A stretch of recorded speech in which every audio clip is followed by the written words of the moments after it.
The train whistled as it pulled into Platform 6, echoing across the rusted beams of the old city station. The air was thick with the scent of engine grease and wet concrete.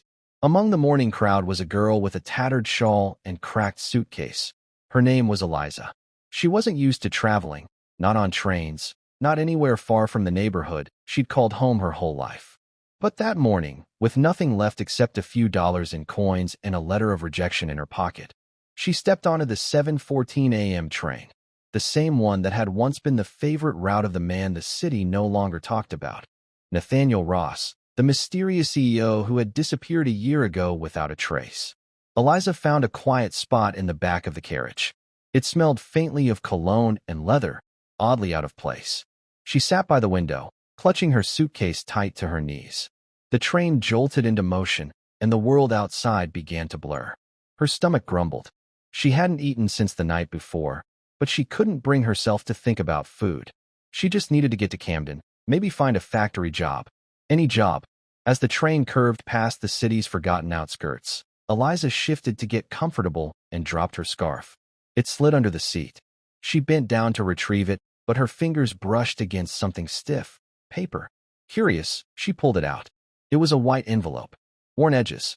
Expensive paper. The front simply said, "To whoever finds this." Her heart skipped. She glanced around. No one seemed to be watching. Eliza hesitated, then carefully opened the flap. Inside was a letter. Handwritten. Neat, confident strokes. The words were raw. Deep. It wasn't a suicide note exactly, but it read like a goodbye. The writer talked about regret. About building empires, but losing people. About a train ride that once brought peace. And about how if this letter was ever found, he hoped it might land in the hands of someone who needed something, anything, to believe in again. It was signed, Nathaniel Ross. Eliza's eyes widened. She had seen his name in the news, months ago. Tech billionaire. Vanished. No funeral. No note. Just gone. Her hand trembled. She looked around again, as if someone might suddenly demand she give the letter back. No one did. That was the start of everything. At first, she didn't know what to do with it.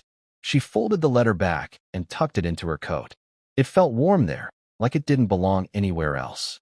Camden was gray when she arrived. The job hunt was brutal. Rejections piled up like bricks on her chest. But each night, in the small hostel room she barely afforded, she reread the letter.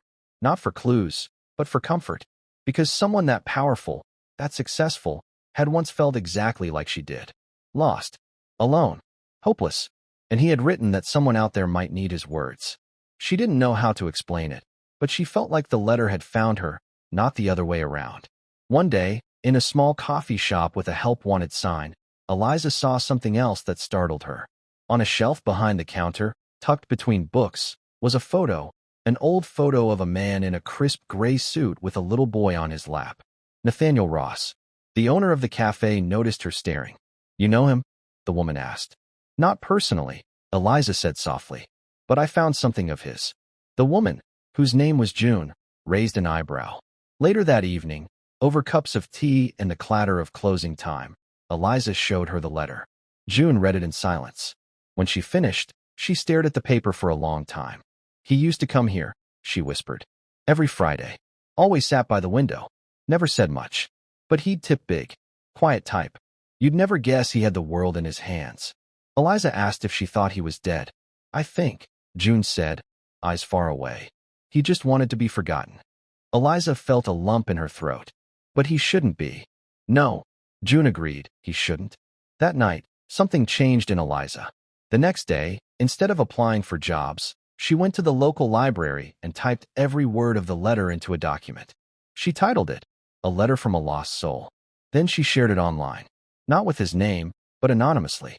Just the words. Just the ache and the hope that came with it. Within days, it went viral. People left thousands of comments. "This saved my life. I thought I was alone until I read this. Whoever wrote this, thank you." Somehow, Eliza became a quiet force behind the scenes. She started a blog where people could share their own goodbye letters, not to die, but to release what they had been holding inside. She called it the Train Letters. And people wrote. From all over the country. All over the world. Then, one afternoon, she got a message from a private email address. It said, "Thank you for reading my letter. I never thought it would matter. But it does. Because of you. No name. No location. Just that. But she knew. It was him. Nathaniel Ross. Still alive. Watching. And healing.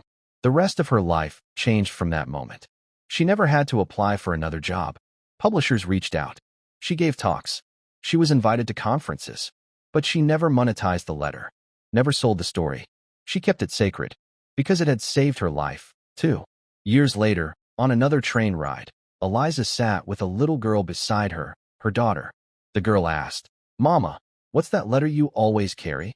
Eliza smiled, pulling it gently from her coat pocket, the same way she had all those years ago. "It's a letter that helped me remember how to live," she said. And outside the window, the world rushed by, loud, messy, beautiful, just like life.